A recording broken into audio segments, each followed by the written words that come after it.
আসসালামু আলাইকুম অলি স্যারের অনলাইন কোচিং এর সবাইকে স্বাগতম। আজ আমরা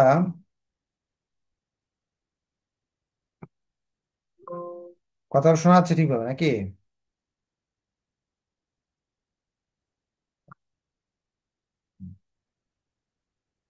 আজ আমরা স্টক ভ্যালুয়েশনের শেষ ক্লাস করব।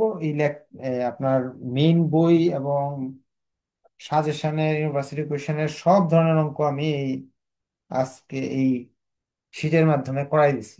আপনি মেইন বইয়ের কোনো অঙ্ক পাবেন না যেটা করানো হয়নি। যদি এরকম কোনো অঙ্ক খুঁজে পেয়ে যান, আপনি আজকের ক্লাসেও করতে পারবেন, বলতে পারবেন, অথবা আপনার মেসেঞ্জার গ্রুপে ছবি উঠে দিতে পারবেন যে স্টক ভ্যালুয়েশনের এই চ্যাপ্টার থেকে আমি এই অঙ্কটা খুঁজে পাইছি বইয়ে, এটা পারি না, সেটা করাই দিব। মেন বইয়ের সবও করাই দিছি এবং গাইডের বইয়ের করাই দিছি। দুই তিনটা মেন বইয়ের অঙ্ক সব করাই দিছি। আমাদের এখন লেকচার শিটে 6 এবং 8 দুইটা অঙ্ক বাকি আছে, আর বাকি সবই করানো হয়েছে। তো 6 থেকে আমি শুরু করতেছি এখন। লেকচার শিটের প্রবলেম 6 বলতেছে একটা প্রতিষ্ঠান, মির বানিয়ে brought 250 share of common stock of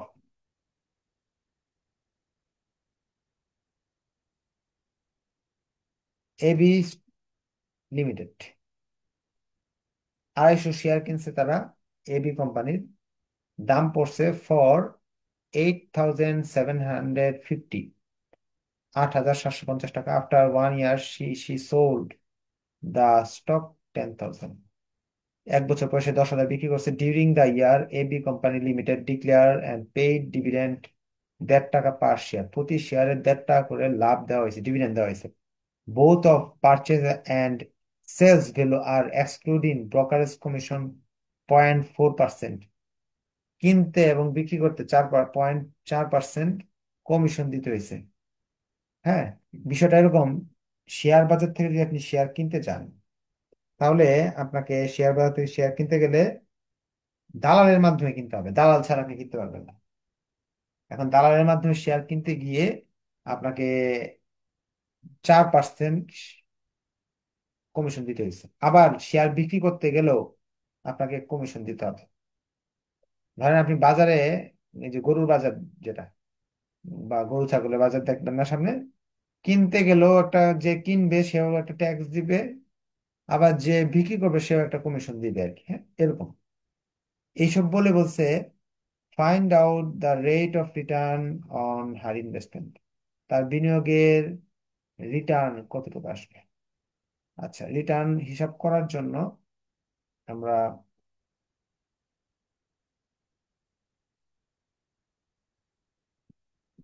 ছোট প্রশ্ন আসলে মিক্সড আসে। এটাকে রিটার্ন বলা হয়। রিটার্ন বের করার জন্য আপনার যে কিনছেন যেটা P1, P1 এর সাথে ডিভিডেন্ড যোগ করতে হবে। আর P0 ভাগ করলে আপনার শেয়ারের আর কি, শেয়ার থেকে টোটাল পাচ্ছেন কত তা সেটা বেরিয়ে আসবে। যদি রিটার্নটা বের করতে চান তাহলে P0 এখান থেকে বাদ দিতে হবে, 100 দিয়ে গুণ করতে হবে। তাহলে আপনার রিটার্ন বেরিয়ে আসবে কয় টাকা এখান থেকে আপনার লাভ আসছে। তো এখানে P1 বলতে বোঝাচ্ছি আমি যত টাকাতে বিক্রি করছি বা শেয়ারের শেষ মূল্য, এটা হলো 10,000 টাকা। আর 8,750 টাকা যেটা আর কি, এটা হলো আমার শেয়ারের প্রথমের দিকের মূল্য P0। আর ডিভিডেন্ড পাইছি হলো 1 টাকা 50 পয়সা প্রতি শেয়ারে। এই যে প্রতি শেয়ারে। এখন P1 P0-র ক্ষেত্রে কিছু শর্ত বলে দিছে তারা, যে আপনাকে যে 10,000 টাকা আপনি হাতে আসে নাই কেন, 10,000 টাকা বিক্রি করতেছেন যখন, তখন ইজারাদার যে আপনার, যে লোক বাজারে বসে আছে সে 4% কমিশন নিয়ে নিল। অর্থাৎ 10,000 টাকা আপনার হাতে আসে নাই, 40 টাকা সে কেটে রাখছে, 9,960 টাকা হাতে আসছে। তাহলে P1 কমিশন দেওয়া থাকলে এরকম P1 থেকে কমিশনটা বাদ দিবেন। P0 আপনার যখন টাকা 8,750 টাকা আপনি শেয়ারের জন্য কিনলেন, কিনার পরে ওই ব্যক্তি, যে ব্যক্তি আপনার কিনে দিছে, সে বললো আমাকে কিছু কমিশন দিতে হবে। ক্রয় করার সময় আপনাকে 4% কমিশন দিতে হলো, অর্থাৎ আপনাকে 35 টাকা কমিশন দিতে হলো। তো কেনার ক্ষেত্রেও দাম বেড়ে গেল আপনার 8,785 টাকা। 8,785, নিচে 8,785। ও ডিভিডেন্ডটা লিখে নিই না।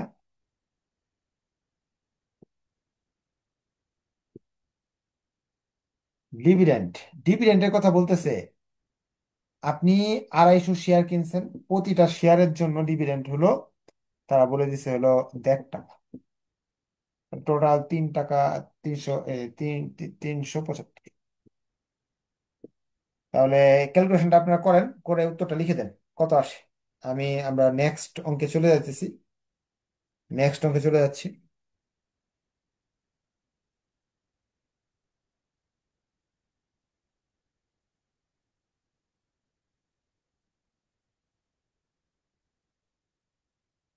উত্তরটা লিখে দেন একটু কমেন্টে, কষ্ট করে কমেন্টে লিখে দেন উত্তরটা।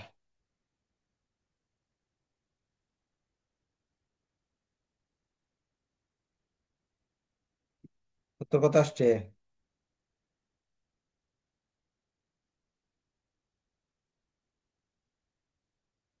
করেন নাই কেউ? আচ্ছা, এটা করে নিন, হ্যাঁ, যোগ বিয়োগটা। 17.64%, হ্যাঁ। আপনি যদি চ্যাপ্টারের নাম না জানেন তাহলে বাদ দিয়ে দেন, কারণ এটা আমাদের শেষ ক্লাস। আপনি নেক্সট যেদিন ক্লাস হবে, আবার সামনে বুধবারে ক্লাস হবে, সেই ক্লাস থেকে করেন, কারণ এই চ্যাপ্টারের শেষ ক্লাস কিছুই বুঝবেন না অঙ্ক, কারণ আগের ক্লাস আপনি করেন নাই। এই চ্যাপ্টারের ক্লাস হয়ে গেছে মানে 6টা না কয়টা ক্লাস আছে, এগুলো লাস্ট ক্লাস। এটার মধ্যে এই 6 নম্বর অঙ্কটা, 8 নম্বর অঙ্কটা বাকি আছে। এগুলো বুঝতে হলে আগের সব ক্লাস করা থাকতে হবে। যদি এগুলো না করা থাকে তাহলে আপনি বুঝবেন কিভাবে? 17.64% একজন করে দিছে। 17.64%। অনেক ইজি অঙ্ক, এটা নিয়ে কোয়েশ্চেন থাকার কথা না, হ্যাঁ। আগের ক্লাস করা থাকতে হবে এটার। এই অঙ্ক নিয়ে কোনো কোয়েশ্চেন থাকলে হাত উঠান, অন্য অঙ্ক নিয়ে কোয়েশ্চেন থাকলে এখন হাত উঠায় লাভ নেই।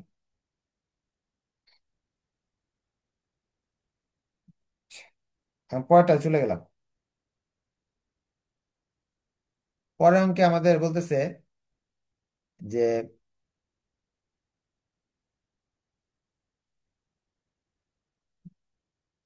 On January 1 you brought 100 share of stock, টাকা 34। এখানে আমি আপনার আরেকটা কথা বলে দিই আপনাদের, যারা উইক স্টুডেন্ট আছেন তারা এইসব কঠিন অঙ্ক বাদ দিয়ে শুধু প্রবলেম 6, তারপর হলো প্রবলেম 14, এই অঙ্কগুলো করতে পারেন, হ্যাঁ। আর বাকি যেগুলো আর কি কঠিন লাগে ওগুলো বাদ দিতে পারেন। এগুলো বি পার্টের অঙ্ক, ভ্যারাইটিস নিয়মের অঙ্ক আসতে পারে। বলছে on January 1 you brought 100 share of stock of টাকা 34, and a year later you sold it টাকা 39 এ শেয়ার। তো P1 আমরা বুঝে গেলাম 34 টাকা, আর এটা P0, আর P1 বছর শেষের দাম ছিল 39 টাকা। এখন during the year receive dividend 1.5, অর্থাৎ D1 বা D0 যেটাই মনে করেন, 1.5 টাকা। Compute your HPR HPY on the stock. HPY HPR এগুলোর অর্থ কি? HPY অর্থ হলো, HPY HPR holding period rate, আর HPY হলো হোল্ডিং পিরিয়ড রিটার্ন। এটার অর্থ হলো হোল্ডিং পিরিয়ড রেট। একটু আগে যেটা করলাম, P1 যোগ D মাইনাস P0/P0 ইন্টু এখানে 100 দিয়ে দিলে হোল্ডিং পিরিয়ড রেট বেরিয়ে আসবে। পার্সেন্টেজ ছাড়াও আপনি করতে পারবেন, 100 না দিলেও হবে। এই হোল্ডিং পিরিয়ড রেট মানে, অর্থাৎ আপনার, সরি, এটা হোল্ডিং পিরিয়ড রেট হলো এটা। আর হোল্ডিং পিরিয়ড রেট আর হোল্ডিং পিরিয়ড ইয়েল্ড হলো এটা। P1 D1 বা D0, যে ডিভিডেন্ড যেটা দেওয়া থাকে, P0 আর কি লাভটা, আর লাভ সহ আসল, আসল সহ লাভ। P1 এর মান এখানে দেওয়া আছে, যে আপনার P1 এর মান হলো 39 টাকা, যে টাকায় বিক্রি করলাম। P0 মানে হলো 34 টাকা। আর D1 বা 0 যেটাই ধরেন, 1.5 টাকা। এখন বিষয়টা এরকম, আমি দুইটা আবার বুঝাই দিব। উদাহরণস্বরূপ, আপনি 39 টাকায় বিক্রি করছেন, আবার লাভ পাইছেন 1.5 টাকা, আর ক্রয় মূল্য ছিল 34 টাকা। তো সেই হিসাবে আপনার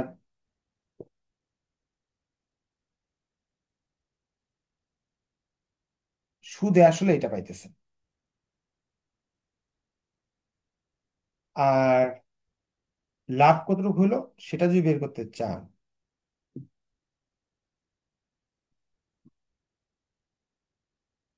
তাহলে দেখবেন আপনার লাভ হইতেছে 19%। কিভাবে লাভটা আমরা বের করলাম? 39 টাকা এর আগে যে অঙ্কটা করছিলাম, এই যে এইচপিআই, এসপিআর, এগুলো বুঝিয়ে দিলাম, যে আপনি যে এতদিন ধরে রাখলেন শেয়ারটা, আসল এবং লাভে এই টাকাটা পাবেন। আর যদি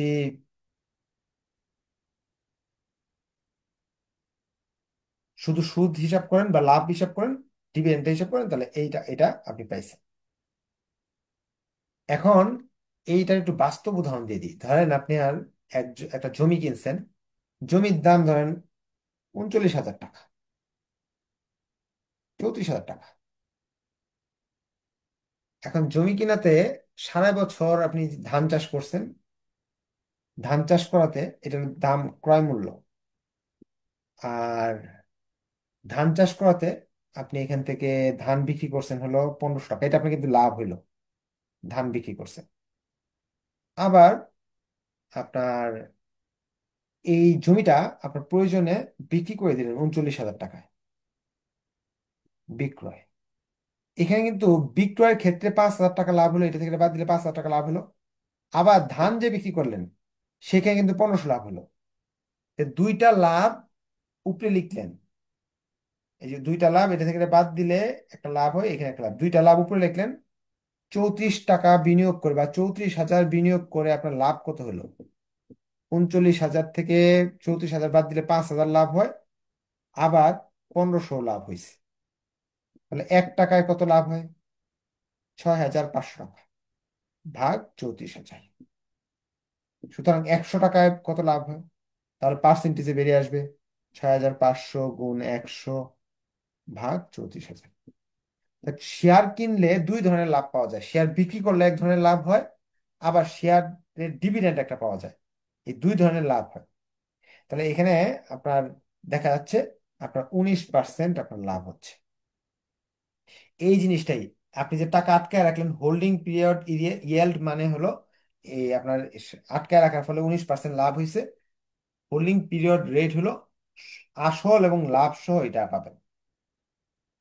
আচ্ছা, এইগুলা হলো সলভ ক্লাসের অঙ্ক। আপনার যে আগের অঙ্ক করা না থাকে, আগের ক্লাস করা না থাকে, এগুলো বাদ দিয়ে দেন, না করলেও চলবে এগুলো, হ্যাঁ।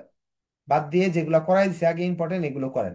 আজকে যদি নতুন হয়ে যান, আজকের ক্লাস আপনার না, আপনি নেক্সট ক্লাস করবেন। আজকের ক্লাস এর ভিডিওগুলো দেখে নিতে হবে। আপনি যখন ক্লাসে আসেন, তখন তো লিখাই থাকে যে জুম লিঙ্কের হচ্ছে, আগের ক্লাস করা থাকতে হবে। মানে আজকে নতুন ভর্তি হয়ে যদি আজকে সব বুঝতে চান, তাহলে অবশ্যই আপনাকে আগের ক্লাস করে নিতে হবে, না তো বুঝবেন না এই অঙ্ক। কোন চ্যাপ্টারের কোন অঙ্ক করাচ্ছি, এখন যদি খাতা বই শিট টিট নাই, বই থেকে কি আর পাবেন খুঁজে? সবকিছু নিয়ে বসতে হবে পরীক্ষা অঙ্ক করতে। প্রিপারেশন নিয়ে নেক্সট ক্লাস করেন, আজকের ক্লাস লিভ নিয়ে নেন। সি, প্রবলেম C6-এ, সি এগুলো সূত্র শিখতে পারলে আপনি পারবেন, হ্যাঁ। এক stock is selling today for 40, today বর্তমানে 40 টাকায় সেল হচ্ছে, তাহলে এটা কিন্তু P0। P0 at the end of the year, it pays dividend to, মান বছর শেষে D1 এর মান 2 টাকা, অ্যান্ড সেলিং 44, P1 এর মান হলো 44 টাকা। What the rate of return, কয় টাকা লাভ হলো, কত percent? Dividend yielding, dividend yielding মানে ডিভিডেন্ডের কাছ থেকে কত টাকা, ডিভিডেন্ডের বাবদ কত টাকা পাইলাম। ডিভিডেন্ড ইয়েল্ডিং কিন্তু গত ক্লাসে শিখছি। ছয়ের সি। প্রথমে হলো আপনাকে এক্সপেক্টেড রিটার্ন কত টাকা লাভ হলো সেটা জানতে চাচ্ছে। তো এটা আমরা জানি P1 থেকে P0 বাদ দিব, আর ডিভিডেন্ড আমরা যোগ করব, আর নিচে P0 লিখব।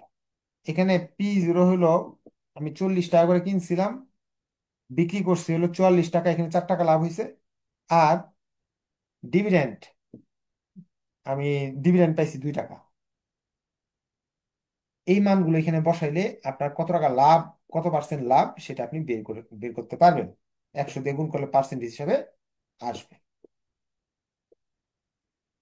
জমি কিনছিলেন 40 টাকা দিয়ে, বিক্রি করছেন 44, 4 টাকা এখানে লাভ, 2 টাকা এখানে লাভ। 40 টাকা বিনিয়োগ করে টোটাল 6 টাকা লাভ পেয়েছেন, তাহলে টোটাল 15% লাভ হয়েছে। এটা হলো এক্সপেক্টেড রিটার্ন। ডিভিডেন্ড ইয়েল্ড গত ক্লাসে শিখলাম, যে টাকা আমার লাভ হয়েছে, যে টাকা আমি ডিভিডেন্ড পাইছি, D1 ভাগ আমার বিনিয়োগের পরিমাণ, ডিভিডেন্ড বাবদ কতটুকু পাইছি। ডিভিডেন্ড 2 টাকা পাইছি, 40 টাকা কেনা ছিল, অর্থাৎ ডিভিডেন্ড বাবদ 5% পাইছি। 15% মোট লাভ, কারণ জমির ধান বিক্রি করে 5% পাইছি, জমিতে তো লাভ ছিল, টোটাল 15%। এই যে বি পার্টের অঙ্কগুলো, এইগুলো একটু কঠিন অঙ্ক। সব সবাই হয়তো বা একটু সহজে বুঝবেন না, কারণ আগের ক্লাস করা থাকলে বুঝতে পারবেন। সূত্রগুলো মুখস্থ করে নেন তাহলে হবে। Problem 8। Problem 8 same as problem 14। 14 আর 8 এক। আমি প্রবলেম 8 ক্যালকুলেশন গুলো আপনার করে নিতে হবে, হ্যাঁ। একটা প্রতিষ্ঠান, তারা বলতেছে D0 মান 42,500। অঙ্কে বলে দিচ্ছে D0 মান, প্রবলেম 8, প্রবলেম 8 এর D0 মান 42,500। On the basis of review similar risk investment opportunity must earn 18% rate of return, অর্থাৎ কে এর মান, কে এর মান হলো 18, কে এর মান হলো 18%। এই দুইটা তথ্য দেওয়া আমার কাছে। এরপর তারা বলতেছে বিকজ ইউ আর রিলেটিভলি, আচ্ছা এগুলার আমাদের প্রয়োজন না এখন। গ্রোথ রেট দেওয়া আছে, হ্যাঁ। ফার্স্টেই বলে দিচ্ছে you are evaluating the potential purchase of the small business currently generating এত, অর্থাৎ আপনাকে হিসাব করে বের করতে হবে আপনি যে একটা ব্যবসা কিনতেছেন, ব্যবসা কিনলে শেয়ারের দামটা কত সেটা বের করতে হবে। যদি গ্রোথ রেট 0 হয় তাহলে কত হবে, প্রথমে বলছে গ্রোথ রেট 0।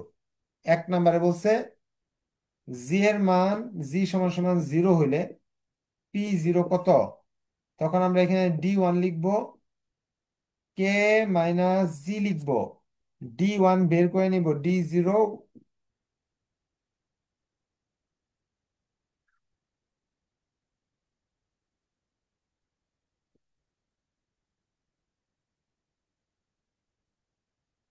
42,500, কে এর মান 18, জি এর মান 0। এটা আপনারা করবেন, কারণ অঙ্ক পরীক্ষা হলে তো আর অঙ্ক আপনাকে এই করে দিবে না। করছেন 2,36,000 এই টাকাটা। 1 নাম্বার রিকোয়ারমেন্ট শেষ, এইগুলো আমার করা অঙ্ক, এই জন্য তাড়াতাড়ি শেষ করে দিচ্ছি। 7% constant growth rate from now to infinity, 7% growth rate দেওয়া আছে। 2 নাম্বার রিকোয়ারমেন্টে তারা বলতেছে 7%। একই সূত্র, এই জায়গায় 7 হবে, এই জায়গায় তাহলে টাকা চেঞ্জ হবে, কারণ 7 হইলে এই জায়গায় 7 হইলে এইটা তো মান চেঞ্জ হবে। চেঞ্জ হয়ে এটা আসবে মনে হয় 7,45,000। 7 লক্ষ আপনারা করেন, 7,45,475, 7,45,475 আসতে পারে, হ্যাঁ। ভাগ করলে আসতে পারে হলো 7 লক্ষ না, এটা আসবে শুধু 45,000 আসবে, শুধু 45,000। 45,000 ভাগ করলে সে 4,13,409 টা। এটা আপনারা পারেন, এটা করানো অঙ্ক। 12% growth rate first 2 year, following by 7% constant growth rate হি টু ইনফিনিটি। জি এর মান এবার বদলাই দিছে, জি এর মান প্রথমে বলছে 12%, জি এর মান পরে বলছে প্রথম 2 বছর, জি এর মান পরে বলছে 7% সারা জীবন। এখন আমাকে এটা করতে গেলে তো আমাকে কি করতে হবে, সি নাম্বার রিকোয়ারমেন্ট করতে গেলে আমাকে D1 D2 বের করতে হবে। D1 D2 বের করতে হবে, D1ও বের করতে হবে, D2 বের করতে হবে। মানগুলো বের করে বলে ফেলেন কত।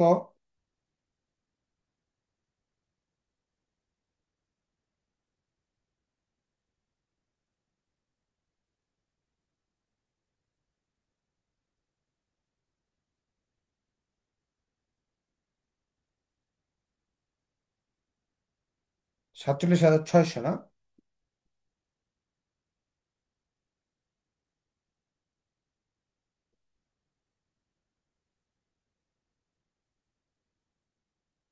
53,312। এরপর আমাকে 2 নাম্বার স্টেপ করতে হবে, P2। P2 বের করার জন্য D3 K - Z, D3 বের করার জন্য D2 1 + Z। কে এর মান হলো 12%, জি এর মান এটা ইউজ করতে হবে আমাকে। D0 42,500, D2 হলো 43,312, জি এর মান 7%, এটা 5। তাহলে কে এর মান কত, 18, ভুল লিখছি এখানে, 18। এর মান 18, 18 থেকে 11 থাকে না? 11 থাকে। 5,18,500, 5,18,580। থ্যাংক ইউ জান্নাতকে, থ্যাংক ইউ। 3 নাম্বার পি ও বের করতে পারবো আমরা এখন। D1 D2 + P2, 1 + K⁻1 1 + K⁻2, P1।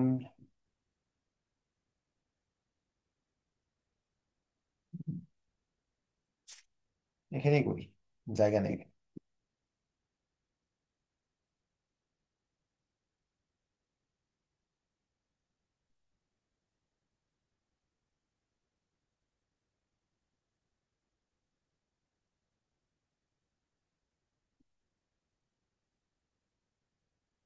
45,10,00,000, 4,51,000,